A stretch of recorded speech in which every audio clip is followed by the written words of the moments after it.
কয় না না, এই দেশে মাজার একটাও রাখবো না।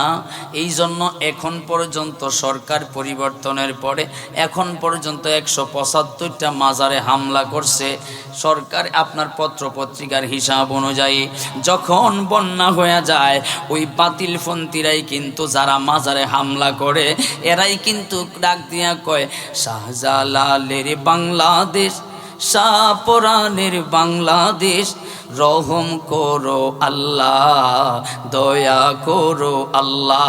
ঠিক কিনা? হাত তুলে বলো ঠিক কিনা? যেই শাহজালালে, যেই শাহপরানে, যেই সমস্ত মাজারে হামলা করলা, তোমরা বলো উসিলা নিয়ে দুয়াই করা যাবে না। আবার যখন করোনা আসে, আবার যখন বন্যা আসে, তখন ডাক দিয়া কই শাহজালালের বাংলাদেশ, শাহপরানের বাংলাদেশ, রহম করো আল্লাহ। লজ্জা নাই বাটপার ভণ্ড কোথাকারেরা? ঠিক কিনা? গভীর খেয়াল করে শুনবেন। এবার আমার নবী ইহুদির কাছ থেকে টাকা ধার নিয়েছে। টাকা ধার নেওয়ার পরে ইহুদি হঠাৎ করে একদিন নবীর উপরে চাপ দিছে, নবী গো, এ আব্দুল্লাহ ইবনে মুহাম্মদ ইবনে আব্দুল্লাহ, এ মুহাম্মদ, আমি যে টাকা তোমার কাছে পাই টাকাটা একটু ফেরত দেও আজকে। নবী আমার ডাক দিয়া কয় রে ইহুদি, আজকে তো এই মুহূর্তে আমার কাছে কোনো টাকা নাই। ইহুদি কয় না, আজকেই তোমার এই টাকা দিতে হবে। জানেননি ওই ইহুদি সুযোগ পায়া সুদখোরের মতন সুযোগ পায়া টাকা দিছে উপকার করবে বলে, কিন্তু ইহুদির মনে কিন্তু উপকার নয়, আমার নবীরে কেমনে বেইজ্জতি করা যায় তার অন্তরে এই নিয়ত আছে।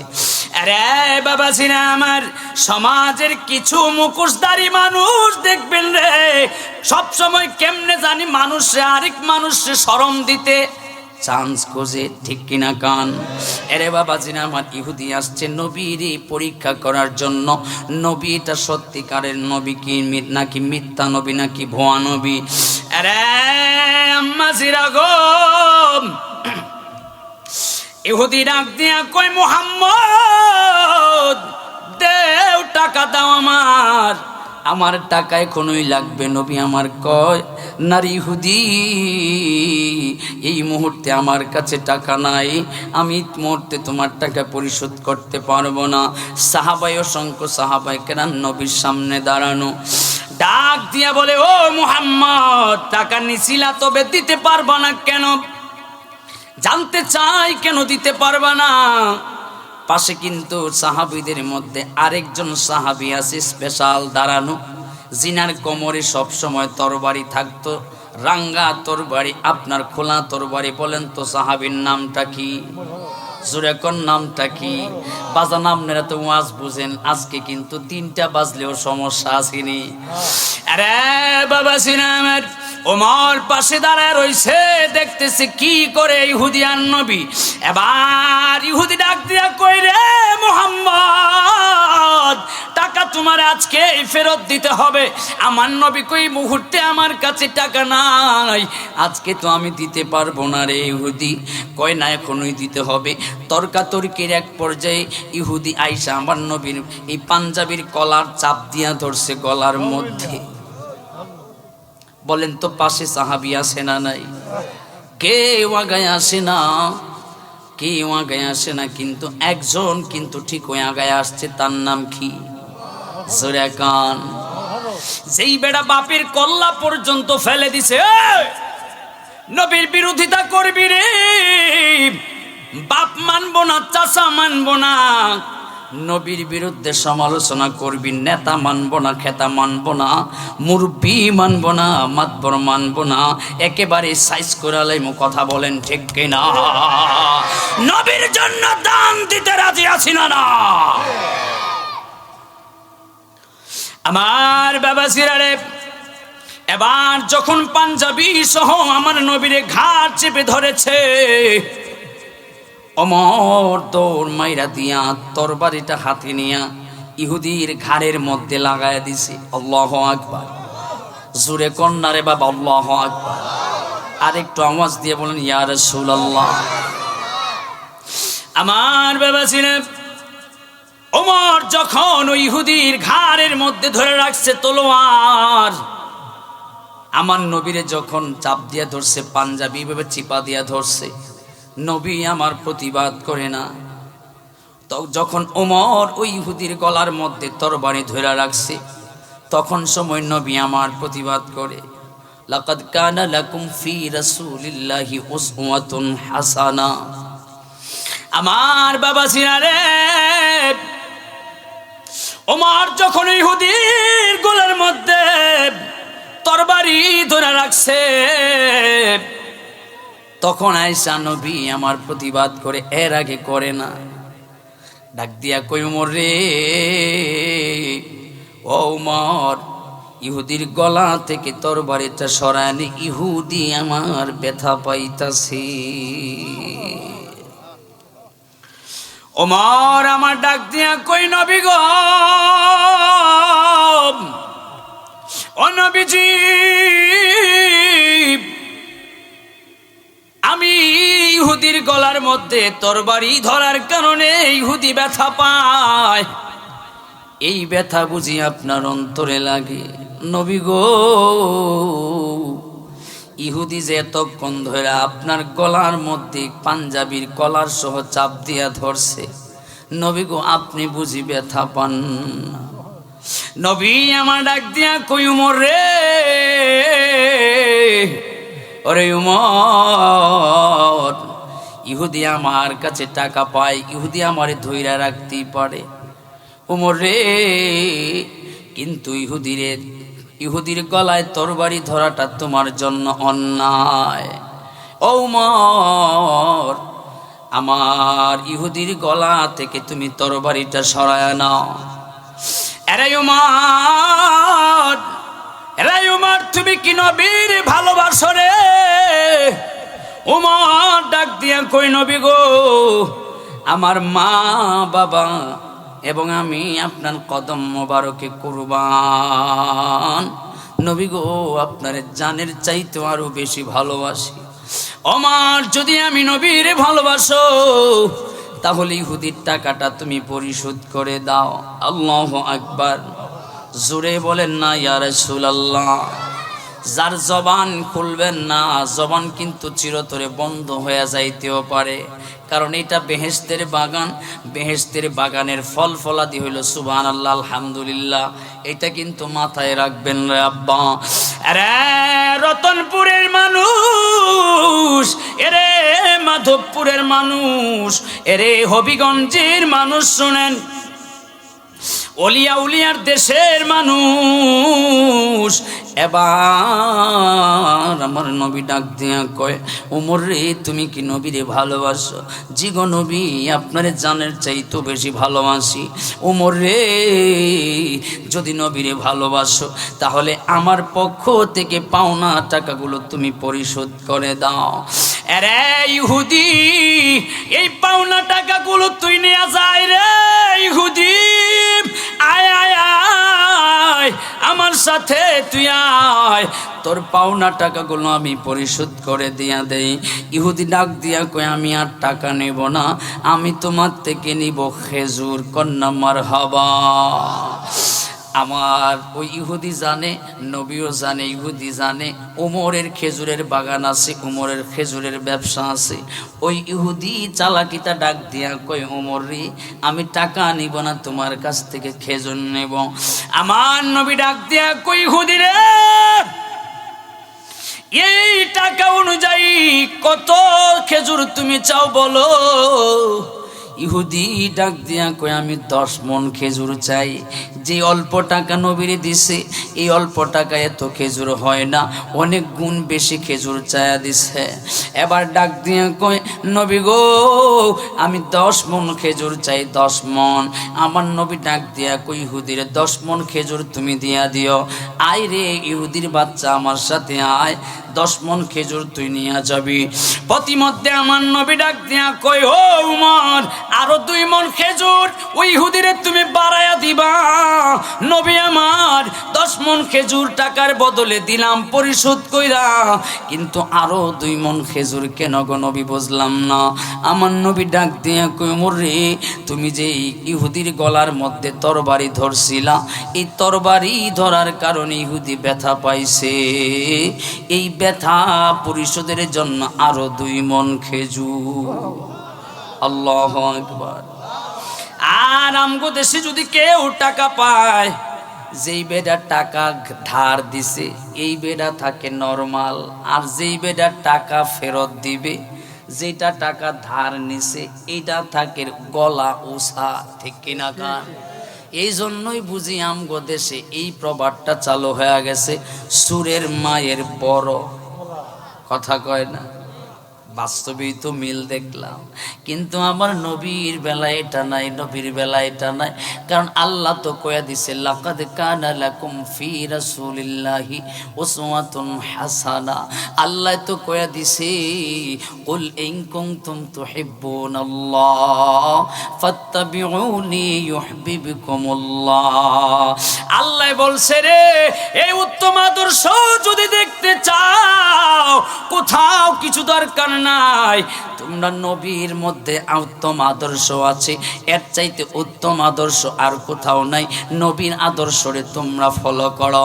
শুধু তাই নয়, আমার আল্লাহ ডাক দিয়া কয়, কুল, হে নবী আপনি বলে দেন, আমারে যদি কেউ পাইতে চায়, আমি আল্লাহরে যদি কেউ ভালোবাসতে চায়, তাহলে যেন আপনারে ফলো করে, আপনারে যেন ভালোবাসে, আপনারে যেন অনুসরণ করে। সুবহানাল্লাহ কোন, মারহাবা জুরে কোন। আরে বাবা সিনামত, এবার ইহুদি আর উমর রওনা দিছে 2 মণ খেজুর বানায়া দিতে। আমার নবী কইছে, ইহুদির মনে মনে কয়, হায় রে, আমি এত বেজ্জতি করলাম মুহাম্মদ রে, আর মুহাম্মদ বুঝি আমার 2 মণ খেজুর আরো বানায়া দেয়। উমর আমার গলায় তরবারি ধরছি, আমিও তো নবীরে ধরছিলাম, নবীর এই চাপ দিয়ে ধরার কারণে নবী ব্যথা পাইছে, এটা তো আরো কমবে না, 10 থেকে 8 না আসবে। কিন্তু এটা 10 থেকে 8 আসে নাই, এটা 10 থেকে 12 হয়ে গেছে। আল্লাহু আকবার। ওমর আর ইহুদি রওনা দিছে, ওমর আর ইহুদি রওনা দিয়েছে। ইহুদি আবার ব্যাক করে ডকে নবীর, ও মুহাম্মদ ইবনে আব্দুল্লাহ ছেলে মুহাম্মদ, মুহাম্মদ, আমি যে উমরের সাথে যাইতেছি, উমরের কোমরে সব সময় খোলা তরবারি থাকে, প্যাকেটিং করা না, প্যাকেট ছাড়াই, মানে উঠাবে আর মারবে আর কাইটা যাবে। আল্লাহু আকবার। খোলা তরবারি রে বাবা। আমার বাবা ছিরা ইহুদি ডাক দিয়া কই, নবী গো, ও মায়ার নবী, আপনি উমরে কইয়া দেন আর যেন আমারে অ্যাটাক না করে, আমারে যেন আর না মারে। আমার নবী ডাক দিয়া কই, উমর রে, না না আর মারবে না। কয় মারবে না? এই যে বেডা, এটা একটু আগে আমার গলার মধ্যে তরবারি ধরছিল, নবী আপনি যদি না কইয়া দিতেন তাইলে আমার দেহ থাকতো এক জায়গায় আর কল্লা থাকতো আর এক জায়গায়, ঠিক কিনা? নবী গো, এই যে বেডা বাপরে পর্যন্ত ক্ষমা করে নাই, আমি তো কোন দেশের কোন জায়গার ইহুদি, একটা কূপ মারবো দেহ এক জায়গায় আর কল্লা যাবে ইন্ডিয়া, ঠিক কিনা? নবী আপনি একটু কইয়া দেন না। আমার নবী ডাক দিয়ে উমর রে, না না আমার উমর এমন নয়, আমি নবী যা বলি উমর তাই শুনে কথা বলেন, ঠিক কিনা? নবীর পরে যদি কেউ নবী হইতো তাইলে কিন্তু উমর নবী হয়ে যাইতো। আল্লাহু আকবার। আমার বাবা সিনারে ইহুদি আর উমর রওনা দিয়েছে। ওমর ডাক দিয়া কই, ও ইহুদির বাচ্চা, এই দেখ যতগুলা গোডাউন আছে খেজুরের, এই গোডাউনের ভিতরে তুই যায় তোর যেটা পছন্দ হয়, যেটা তোর ভাল লাগে ওইটা থেকে তুই খেজুর নিয়ে যা। ইহুদিও কি করছে জানেননি? পরীক্ষা করার জন্য ওমরের সবচাইতে দামি খেজুরের যে গোডাউনটা, ওই খেজুরের গোডাউনের ভিতরে ঢুকছে, ঢুকা 10 মণ খেজুর মাপছে। ওমর ডাক দিয়া কই, কিরে খেজুর মাপা তোর শেষ নেই? বলে হ্যাঁ শেষ। ওমর ডাক দিয়া কই, কত মণ মাপছ রে? কয় 10 মণ মাপছি। আরো 2 মণ নিয়ে যা। কানার কানা নবী যে কইয়া দিছে তুই কি এটা শুনস না? আর ইহুদি মনে মনে কই, আল্লাহ আমারে কোন জায়গায় আনলা? আসছিলাম নবীরে পরীক্ষা করতে, এইটা যেমন নবী তেমন দেখা যায় তার সাহাবী। কোন সুবহানাল্লাহ। এবার 2 মণ খেজুর আর মাপে না ইহুদি। ইহুদি ডাক দিয়া কই, ওমর রে আল্লাহু আকবার কন। আরে ওমর কেমন নবী আর কেমন সাহাবী। ওমর রে তোমারে আমি বেশি ভয় পাইতাম। ওমর তোমারে আমি ভয় পাইতাম, মুহাম্মদরেও ভয় পাইতাম। কারণ মক্কার মানুষরা কইছে মুহাম্মদ নাকি জাদুগির, মুহাম্মদ নাকি মানুষরে জাদু কইরা ফেলে। মুহাম্মদ যদি কেউ 2 চোখ দিয়া কারো দিকে তাকায় সে নাকি পাগল হইয়া যায়, আর পাগল হইয়া মুহাম্মদের হাতে হাত রাইখা কালেমা পড়া মুসলমান হইয়া যায়। এরে উমর, কিন্তু এটা যা শুনছি সব মিথ্যা। এমন কিছু মানুষ আছে না, ভালো মানুষের নামে সমাজে কিছু বদনাম ছড়ায়া দেয়, আছে না নাই? জোরে বলেন আছে না নাই? এই জন্য কেউ যদি কারণ আমি বদনাম করে শুধু শুই নাই যাবেন, সময় না থাকলে বলবে না দূর হ শয়তান, এত বদনাম শোনার টাইম নাই। এরপরে মানুষটারে প্রয়োজনে পরীক্ষা করবেন, আসলে সঠিক না বেঠিক আছে, ভুল আছে না সঠিক আছে। না যাই না আরেকজনের বিরুদ্ধে আপনিও সমালোচনা করতে যায়েন না রে বাবা, এটা কিন্তু গীবতের মধ্যে পড়া যায়। আমার বাবা সিনারে ইহুদি ডাক দিয়া কই, ওমর রে যা ভাবছিলাম তা নয়। এই নবীর ব্যাপারে আমি কিন্তু কিতাবের মধ্যে পাইছি, এই নবীর ব্যাপারে কিন্তু আমাদের কিতাবের মধ্যে পাইছি। 570 খ্রিস্টাব্দে আব্দুল্লাহর ঘরে মা আমেনার ঘরে এই মুহাম্মদ আসবে। এই মুহাম্মদ অরিজিনাল মুহাম্মদ নাকি ডুপ্লিকেট মুহাম্মদ আমি পরীক্ষা করতে আসছি। ওমর রে আমার পরীক্ষা শেষ হয়ে গেছে এবং এটা অরিজিনালি মুহাম্মদ, অরিজিনালি আল্লাহর পয়গাম্বর প্রেরিত রাসূল। ওমর আমারে তাড়াতাড়ি নবীর কাছে নিয়ে যা, নবীর হাত মুবারকের মধ্যে আমার হাতটা লাগায়া কালেমা পয়রা মুসলমান হয়ে যাইতে চায়। আল্লাহু আকবার বলেন, ইয়া রাসূলুল্লাহ বলেন। এটা নাম হচ্ছে লাকাদ কানা লাকুম ফি রাসূলিল্লাহি উসওয়াতুন হাসানা। বাজান কষ্ট হইতেছে আপনারা? আর কিছু সময় চলবো? আচ্ছা আমার বাবা জিরারে খুব মনোযোগ দিয়ে শুনবেন। এই রাসূলের আদর্শের মধ্যে যদি আমরা থাকতে পারি, তাহলে ইহুদি খ্রিস্টান বেঈমান মুনাফিক সব কিন্তু আমাদের দলে চলে আসবে, ঠিক কিনা? আর আমরা এমন কালচার গ্রহণ করছি যেই কালচারের কারণে হিন্দু বেডাও মাঝে মাঝে হাসে। কইতাম নি কিছু? আমরার কালচার কিছু কইতাম, বলবো শোনেন। হিন্দু লোকের মুখের দিকে তাকায় দেখি দাড়ি নাই, আমগো মুসলমানের মুখের দিকে তাকায় দেখি দাড়ি। তাহলে হে বেডা আর আমি একটু মিলাই নিয়ে ওয়াজটা, হ্যাঁ, আমার জন্য সহজ হবে। এবার হিন্দু বেড়ার দিকে কাপড় পরছে, আমিও কাপড় পরছি, 2 জায়গায় একরকম, ঠিক কিনা কন? হিন্দু বেড়ায়ও দেখি খাড়ায়া প্রস্রাব করে, আমরা অনেকেই খাড়ায়া প্রস্রাব করে। 3য় নম্বরে আমরা একই রকম 2 জন। কথা কয় না দিহি, জোরে কয় না দিহি।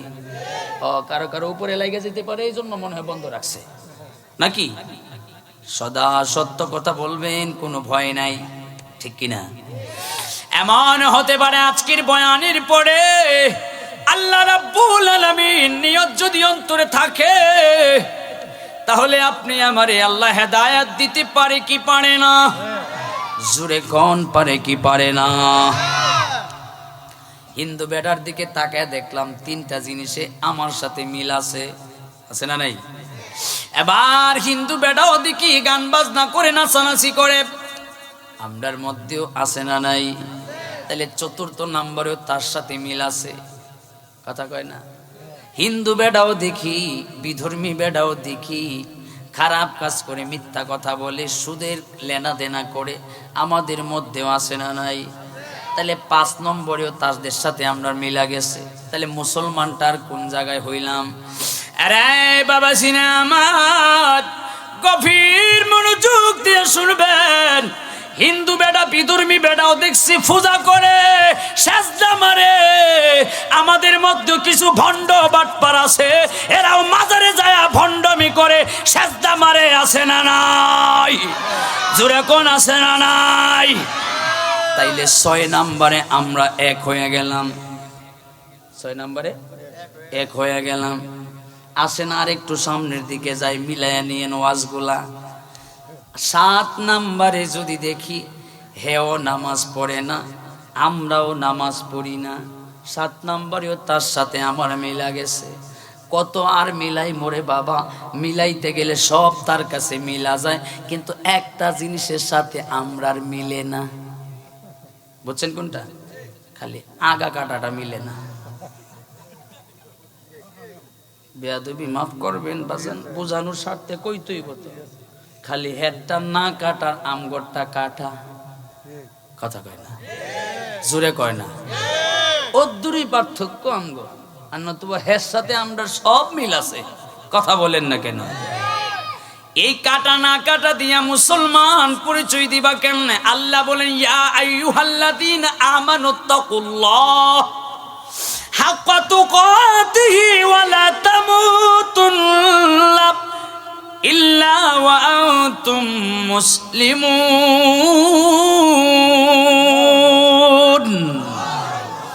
আল্লাহ কয়, মুসলমান না হইয়া কবরে আইস না। বুঝা গেল আমার বাপে মুসলমান, আমার দাদাই মুসলমান, আমিও মুসলমান। বুঝা গেল আল্লাহ এর পরেও আয়াত লেখা রাখছে, আয়াতে বইলা রাখছে মুসলমান না হয়ে মরতাম না।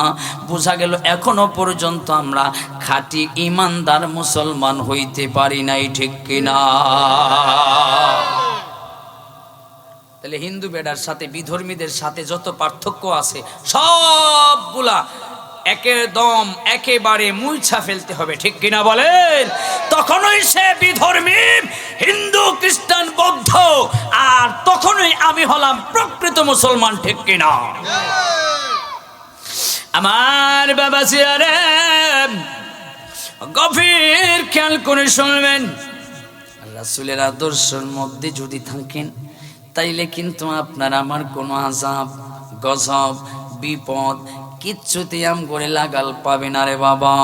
ও বাবা জিরারে, রাসূলের আদর্শের ভিতরে যদি থাকেন, রাসূলের মতের ভিতরে যদি থাকেন, আপনার আমার ঘরে কোন দিন জানি রাসূল দয়াল নবীজি একেবারে সরাসরি আইসা হাজিরা দিতে পারে, সরাসরি দিদা আরাম করে নসিব করে দিতে পারে, ঠিক কিনা? জীবনে হবে কি তোমার দিদার, ইয়া জীবনে হবে কি তোমার দিদার,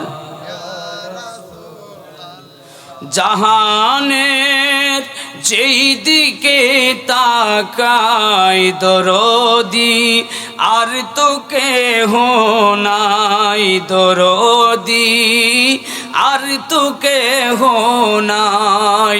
তুমি যে দু জাহানের হো কান্ডার নবীজি ইয়া রাসূল, জীবনে হবে কি তোমার দিদার। আমার ভারানে গভীর খেয়াল করে শুনবেন রে আব্বা, ও বাবা সিনা আমার, এই রাসূলের আদর্শের মধ্যে আমরা থাকতে চাই কি চাই না? যদি বলি দাঁড়িয়ে রাখার জন্য আপনারা রাখবেন কি রাখবেন না? তাইলে আজকের মাহফিলটা একটা ইতিহাস হয়ে যাক। দেখি দুই একজন তিন চারজন বাবা অথবা যুবক যারা দাড়ি রাখেন নাই কিন্তু নিয়ত করবেন আজকের পর থেকে আর দাড়ি কামাইবেন না। দেখি তো কেউ কোনো আল্লাহর বান্দা আসেননি, হাত ওঠান। একজন, দুইজন, তিনজন, চারজন, পাঁচজন, ছয়জন, সাত, আট। মারহাবা জোরে কোন নারায়ে তাকবীর, নারায়ে রিসালাত, আহলে সুন্নাত ওয়াল জামাত। বাজান মাহফিল কিন্তু আজকে সফল হয়ে গেছে, মাহফিল আজকে সফল হয়ে গেছে। আর দরকার নাই সামনে দাঁড়ানো।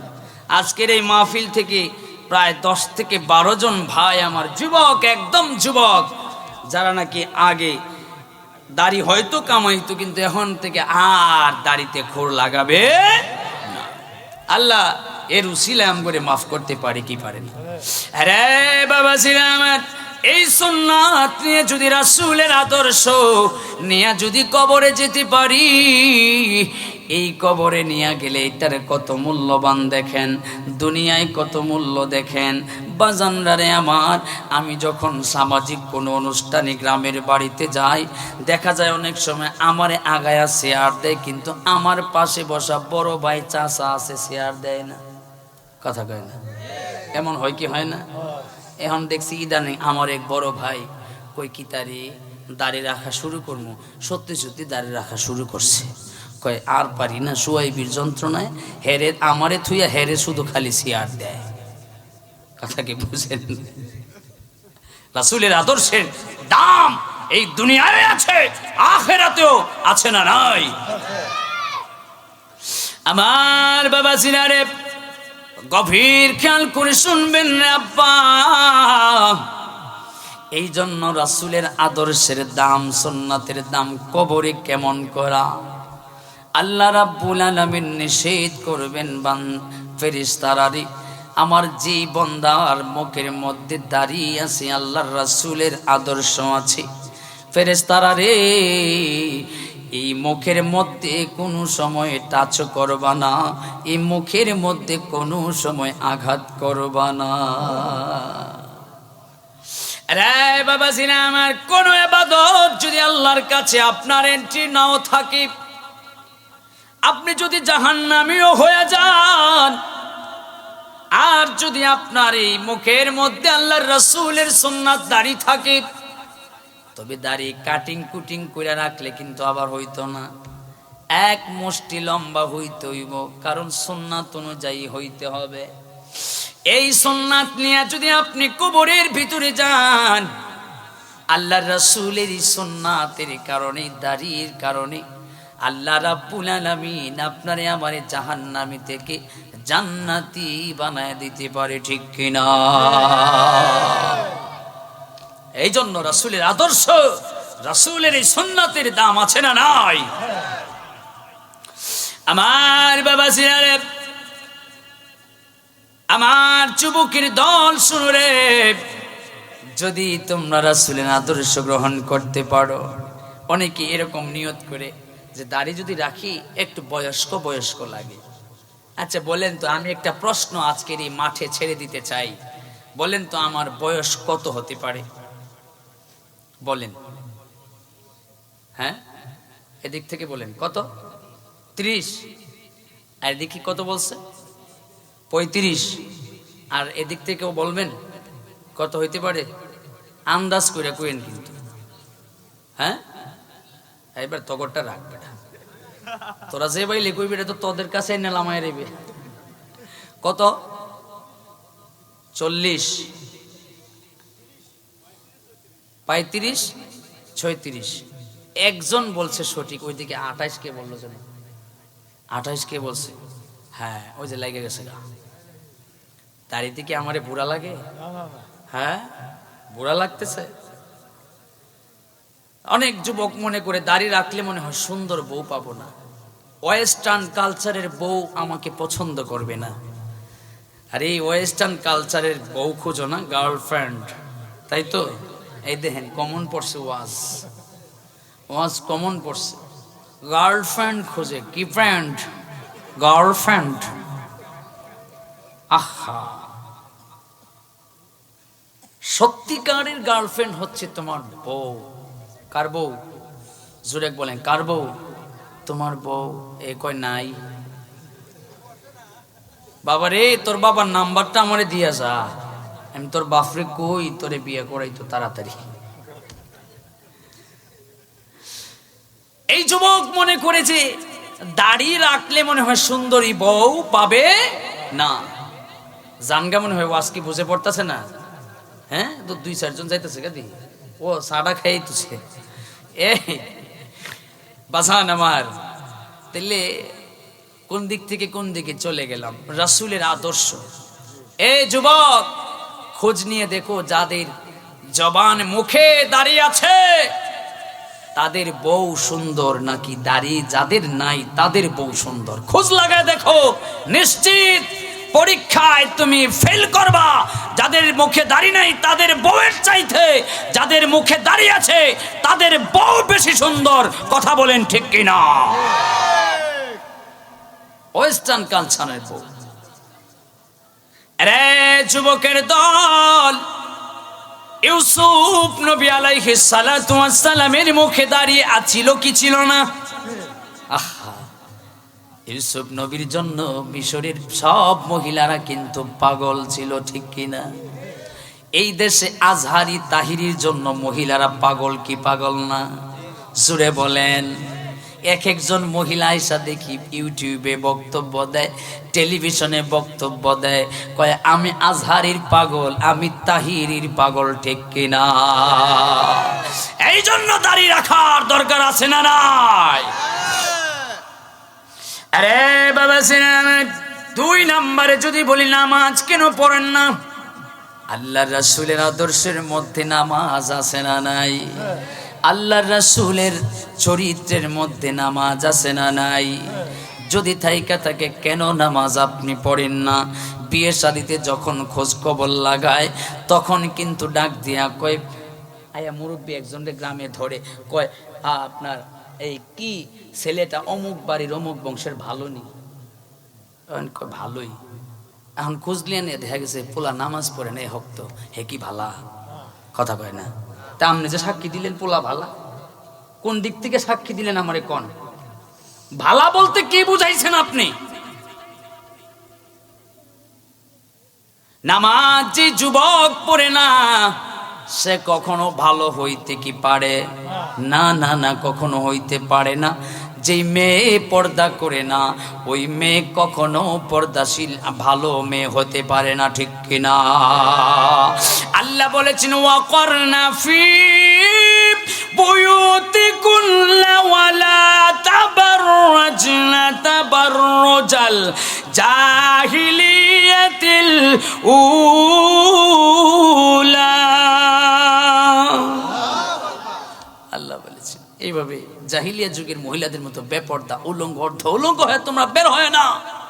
এখন তারা বের হয়ে যায়, আপনি বাজারে পাইলে কুতা মারে আর কয় সরেন, রাস্তা দেন, ঠিক কিনা কোন? আরে বাবা সিনেমা, এই জন্য রাসূলের আদর্শের মধ্যে মা ফাতেমা ডাক দিয়া কয়, নবী গো, ও নবীজি, জান্নাতের ভিতরে কে আগে পৌঁছাবে গো নবী? আমার নবী ডাক দিয়া কয়, একটা গরিব মহিলা, গরিব একটা মহিলা, গরিব একটা কাঠুরিয়ার স্ত্রী জান্নাতে পৌঁছাবে আগে। নবী গো, আমি আরো ভাবছি আপনি বুঝি অন্য কারো নাম বলবেন, আমি অথবা আরো অনেক অনেক আছে ইত্যাদি ইত্যাদি। না কয়া নবী কয়, কাঠুরিয়ার স্ত্রী গরিব মহিলা যাবি জান্নাতে আগে। অগ নবী, তারে আমার বড় দেখার 7 জায়গা গেছে। রতনপুরের মহিলারা শোনেন, দেখার 7 জায়গা গেছে নবী গো, নামটা দেন, ঠিকানাটা দেন। আমার নবী নাম দিছে, ঠিকানা দিছে, নাম ঠিক ঠিকানা দেওয়ার পরে আমার ওই নবীর কন্যা ফাতেমা রওনা দিছে ওই নাম ঠিকানা অনুযায়ী রওনা দিয়া ডাক দিয়া কই কে গো ঘরে আছো নি একটু বের হয়ে যাও। ওই মহিলা ডাক দিয়া বলে ফাতেমা আমি আপনারে ঘর থেকে দেখেছি, আমার জীবনটা বড় ধন্য হয়ে গেছে। ফাতেমা রে আমার বাড়িটা বড় ধন্য হয়ে গেছে, আপনি আমার বাড়িতে আসছেন সেজন্য। ফাতেমা ডাক দিয়া বলে ও কাঠুরিয়ার স্ত্রী একটু ঘরের বাইরে আসো, আপনার সাথে একটু কথা বলতে চাই, আপনার সাথে একটু গল্প করতে চাই।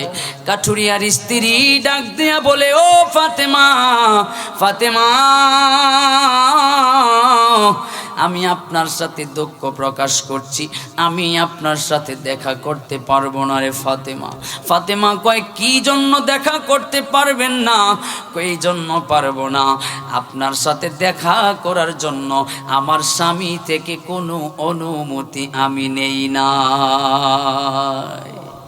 ও কালকে সকালে কইেন সুবহানাল্লাহ। আমার বাবা এই কই যান, শেষ ওয়াজ আমার শেষ, দোয়া করে নেই, দোয়া করে নেই। না না চলে গেল কেন? পানি বদলাইব? আরে বাজান কইছিলি কই পানি বদলাইব? আমার বাবাজিরা তাহলে কইতাম, আমার বাবাজিরা গভীর খেয়াল করে শুনবেন। এবার ওই কাঠুরিয়ার স্ত্রী ডাক দিয়া কই ফাতেমা রে আমি দেখা করতে পারবো না রে ফাতেমা। তাইলে পানি বদলাইতে হলে ছুটি নিয়ে যাবেন যে হুজুর এক, ঠিক না? ওয়াশরুমে গেলে হুজুর দুই, দেখেন বলেও কেউ তিন দেখায়েন না। তিন কি জানেন? ওই যে ফয়েজি নামে একটা বক্তা, যদিও এটা মিথ্যা বলছে, কয় সিলেটে আইসা নাকি এক জায়গায়, সিলেট কোন জায়গায় মাহফিলে আসছে, কয় সিলেটে নাকি এক বেড়া তিন দেখাইছে। তিন কি? এক দুই পর্যন্ত বুঝলাম, তিন কি? মুরব্বী কয় হুজুর কথা কইেন না, আসরের পর থেকে মাহফিলে বসা, এখন পর্যন্ত বিড়িতে একটা টানও দিতাম পারছি না। এক দিয়া যদি প্রস্রাব হয়, দুই দিয়া যদি বাথরুম হয়, তাহলে তিন দিয়া বিড়ি খাওয়ার ছুটি দেন আমারে। এইটা জীবনে কেউ কইব বদনাম করলো না সুনাম করলো? এরকম মিথ্যাবাদী বক্তাদের থেকে আল্লাহ করে হেফাজত করে, আমিন কোন। কি সুন্দর করে দেখবেন ঘুমটা গামটা লাগায়া, তারপরে সুন্দর মিষ্টি ভাষায় আস্তে আস্তে করে কথা বলবে। কইরা কইরা দেখবেন কইব সবে বরাত নাই, সবে মেরাজ নাই, লাইলাতুল কদর নাই, এরপরে তারাবির নামাজ ৮ রাকাত, এরপরে দেখবেন আপনার সুন্নাত নাই আগে পড়ে, এরপরে দেখবেন আপনার মাজারে যাওয়া বেদাত, সিন্নি করা বেদাত, ৪০ বেদাত, ৫ দিনের পড়ানো বেদাত, এরপরে মাজারে মান্নত করা বেদাত, যত বেদাত আছে সব হেগর মধ্যে ফ্যাক্টরি। কথা বলেন ঠিক কিনা? আর এদিকে বাঘের বাচ্চা একটাই আব্বাসি ডাক দিয়া কয় সব যদি বেদাত হয় তাইলে তোরা সবগুলো কাফের। হাত তুলে বলো ঠিক কিনা, জোরে বলেন ঠিক কিনা। বাজান সব যদি বেদাতই হয়, আব্বাসিও ডাক দেখো তোরা সবটি কাফের। ঠিক উচিত কাম করছে না? বুঝালো কই কথা কস না। আব্বাসি সাহেবরে প্রশ্ন করে সাংবাদিক কয় আমনে যেইভাবে সবাইরে খালি কাফের ফতোয়া দেন, কাফের ফতোয়া দেন, আজহারিরেও পর্যন্ত কাফের ফতোয়া দিলেন, এত বড় একজন বক্তা। মানে আব্বাসি হুজুর ডাক দিয়া কয় আমি কাফের ফতোয়া দিছি, বাংলাদেশে তো এই পর্যন্ত কেউ আমার ফতোয়া উল্টাইতে পারে নাই, বলেন আমার সাথে বসার জন্য, তাইলেই তো হয়। কথা কর না। তোমরা যদি সবগুলোরে বেদাত ফতোয়া দাও, নাজায়েজ ফতোয়া দাও, আমরাও কাফের ফতোয়া দিলাম। মাঝে মধ্যে আপনার কুকুরের জন্য মুগুর দরকার হয়, কুকুরে আপনি সবসময় বুঝাইতে পারবেন না, পারবেন?